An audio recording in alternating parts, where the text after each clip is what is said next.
In this video, we'll be learning how to clear the print queue or spooler in your Windows 11.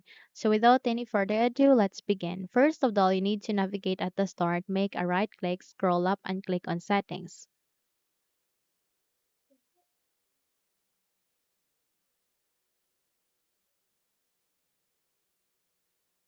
Here at the settings, please proceed to the left pane, find for an option called Bluetooth and devices, click on that one.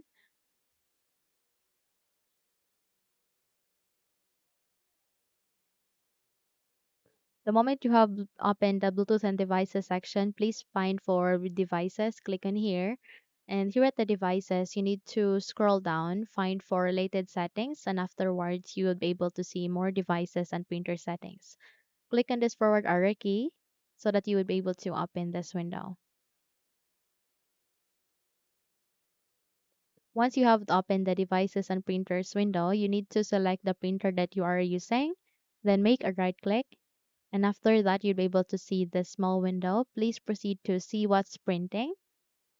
And from here, you'd be able to see all of the print queue or printer queue or the spoolers. So by that, click the printer, make a right click and click on cancel all documents. The moment you click on it, click on yes. In that way, you'd be able to clear all the printer queue or the spooler here in your Windows 11. So that's it. Close this window and you're good to go. And if you think this video had helped you a lot, then don't forget to subscribe, hit the like button as well as the bell icon to be updated for more tutorials like this.